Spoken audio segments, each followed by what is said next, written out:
찬미예수님, 오늘은 연중제 17주간 월요일입니다. 성부와 성자와 성령의 이름으로 아멘.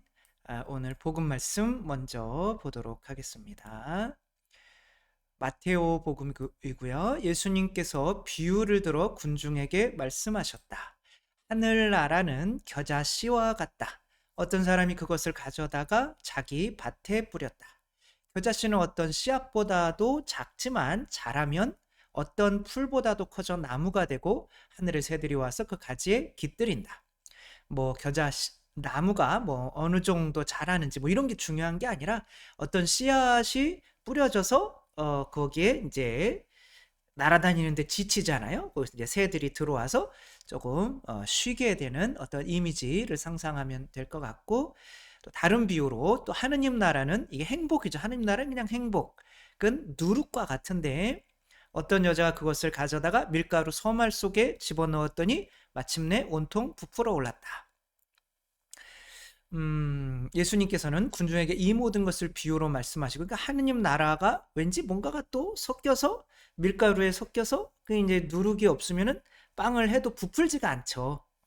딱딱해지는 건데, 그래서 이제 빵을 하면은 부푸는 거죠. 예수님께서 군중에게 이 모든 것을 비유로 말씀하시고 비유를 들지 않고서는 그들에게 아무것도 말씀하지 않으셨다. 비유로 말씀하시고 비유를 들지 않고서는 아무것도 말씀하지 않으셨어요. 그 예언자를 통하여 나는 입을 열어 비유로 말하리라. 세상 창조 때부터 숨겨진 것을 드러내리라 하신 말씀이 이루어지려고 그리 된 것이다. 세상 창조 때부터 숨겨진 것, 이것은 무엇일까요? 진리인 거죠. 예수님께서 은총과 진리를 가지고 오셨죠. 그러니까 진리를 증언하러, 나는 진리를 증언하러 왔다. 이렇게 말씀을 하시는데, 진리를 증언하는 방법이 바로 비유를 통해서, 하느님 나라의 진리를 비유를 통해서 말씀하시지 않고서는 넘어가지 않으셨다. 그 진리를 비유를 통해서만 말씀하셨다. 도대체 이게 무슨 뜻일까를 한번 보도록 할게요. 어떤 진리가 있어요. 그것은 일반 사람들이 그냥 들으면 바로 이해하기가 어려워요. 이 세상이 정말 어둠에 이제 그렇게 물들어 있어서 그런지, 원죄의 영향인지, 이제 그 중국의 어떤 병법서에 보면은 살고자 하면 죽을 것이요 죽고자 하면 살 것이다. 이순신 장군이 이 진리를 이야기해요. 그런데 이제 130척이 넘는 이제 적게 일본의 배들과 12척밖에 안 되는 우리의 배와 싸워서 당연히 누가 이길 것은 이제 뻔한 일인데, 이 이순신 장군은 아니야. 여기서 우리가 살고자 하면, 도망가려고 하면 죽을 것이고, 그래도 우리가 여기서 죽자. 그러면 살 거야. 라고 하는데, 이게 골치 아픈 거죠. 그래서 12척 가지고 전진했는데 아무도 안 따라오는 거예요. 예, 근데 그럴 거를 알았던 거죠. 이순신 장군은. 그러면서 아들이랑 이야기할 때 그러잖아요.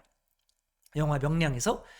그럼 어떻게 이 사람들의 마음을 돌릴 것입니까? 그랬더니 내가 죽어야지, 이런 말을 해요. 그러면 이제 그들에게 다가가서 정말 죽으려고 노력을 해요.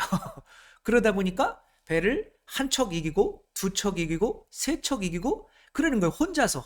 그러니까 멀리 떨어져서 11척의 배들이 오지 못하고 벌벌 떨고 있는데, 진짜 죽으려고 하는데 사네? 라는 거를 어떤 이게 하나의 비유가 되는 거죠. 그 비유가 저 사람을 통해서 실현되는 거를 보니까, 살고자 하면 죽을 것이요 죽고자 하면 살 것이다. 이게 진리일 수 있겠구나.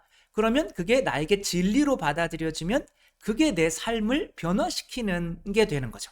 그러니까 진리는 그게 하나의 말씀인 거죠. 근데 그 진리가 내 안에서 나를 변화시키려면 그게 하나의 비유, 그런데 그냥 비유가 아니라 실현된 비유, 누군가에 의해서 그 비유가 실현되었어요. 그럴 때 정말 그렇네 라고 하면 그 진리를 받아들이게 되는 거죠. 그러니까 예수님께서는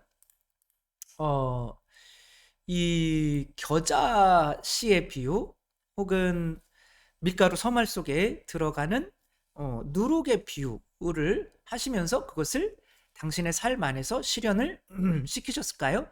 그렇게 하는 게 진짜 행복이다라고 하는 것을 증명해 내셨을까요? 그런 거죠. 예수님께서는 당신 자신이 죽으셔서 이제 나무가 돼서 이 제자들을 쉴 수 있는 보호하는 존재가 됐어요. 그게 행복이다라고 하는 거죠. 예수님께서는 내가 안식일의 주인이다. 이 제자들 보고 안식일에 일하고 도둑질한다고 뭐라고 하는 이 바리사이들에게 이 사람들은 내 사람이야. 내가 안식일에 뭐 이것 때문에 당신이 죽으시죠. 죽으시기는 하지만 이렇게 누군가를 보호하면서 당신을 사랑하는 사람들이 생기게 된 이런 것이 바로 하느님 나라의 행복이야 라는 거를 이제 제자들이 보면 이제 제자들도 그 말씀을 따라서 나도 그러면 사람들을 살리기 위해서 목숨을 바치는 사람이 되어야겠다. 이렇게 되는 거죠. 그 밀가루 서말 속에 들어갔더니 이 빵이 이제 딱딱한 빵이 이렇게 부드러워져서 누군가에게 양식이 되는 부드러운 존재가 돼요. 그러니까 예수님께서는 제자들의 발을 씻어 주시죠. 제자들이 이때 어떻게 했냐면 누가 높은가 서로 자기가 높다고 막 이야기하는 사람 이야기를 했어요. 그때 예수님께서 스스로 낮아지셔서 이들의 발을 씻었어요. 그러니까 이들의 마음 안에 누룩이 들어간 거죠. 그 부드러워져요. 내가 스승인데 너희 발 씻어줬는데 너희도 서로 겸손하게 서로의 발을 씻어줘야 되는 거 아니니? 근데 내가 이게 행복이야 라고 하는 것을 당신의 부활로서 증명해 내시죠.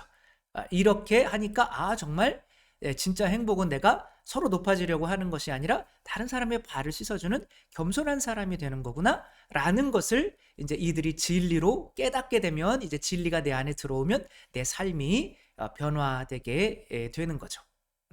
이렇게. 근데 이제 진리는 어떻게 받아들여요?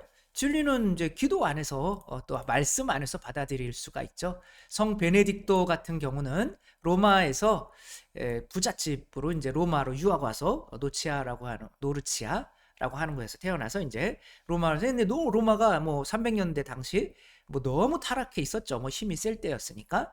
그러니까 여기선 배울 게 없겠다 그래가지고 수비아코라고 하는 곳에 차로 이제 뭐 1시간 정도 떨어진 곳인데 거기에 와서 이 동굴에서 3년 동안 지내요.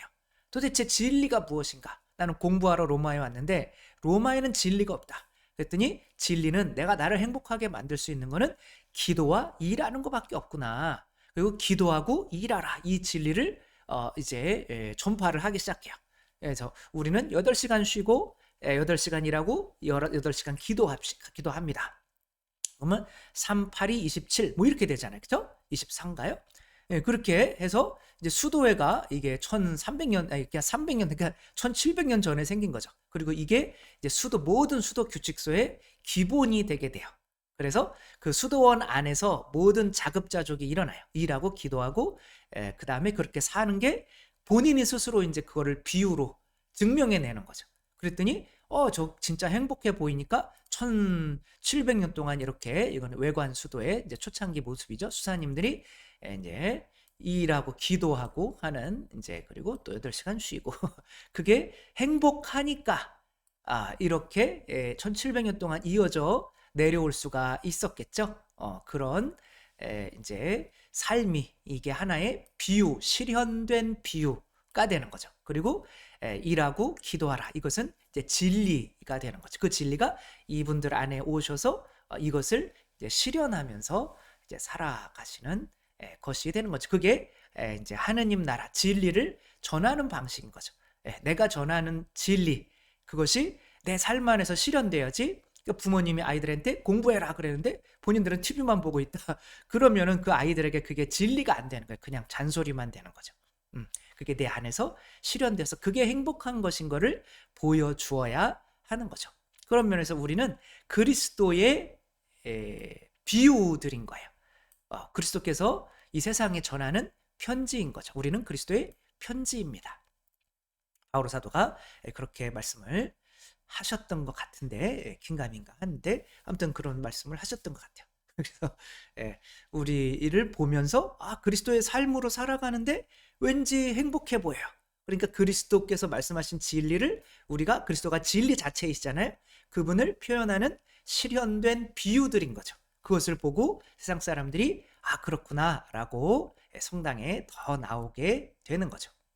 그런데 이제 그리스도의 삶을 담지 못하고 또 그 안에서 행복한 모습을 보여주지 못하면 뭐 성당 나오는 사람은 점점 줄어들 수밖에 없겠죠. 음. 그러니까 아무튼 그런 식으로 어떤 진리가 전달된다. 진리가 전달되는 방식은 바로 내가 깨달은 진리를 내가 어떤 비유로 증명해내는 또 다른 내가 비유가 됨으로써 사람들이 그것을 보고 아, 그 말씀이 진리가 맞구나라고 하면 그제서야 그 진리가 그 사람들을 변화시켜야 된다는 거 우리도 이제 진리를 전하는 방식이 어떤지 알아서 정말 참 진리를 실천하는 참 비유가 되는 그리스도께서 보내시는 편지가 되는 우리가 되었으면 좋겠습니다. 주님께서 여러분과 함께 전능하신 천주 성부와 성자와 성령께서는 여기 모인 모든 이에게 강복하시어 길이 머물게 하소서. 주님을 찬미합시다. 하느님 감사합니다. 성부와 성자와 성령의 이름으로 아멘. 감사합니다. 사랑합니다.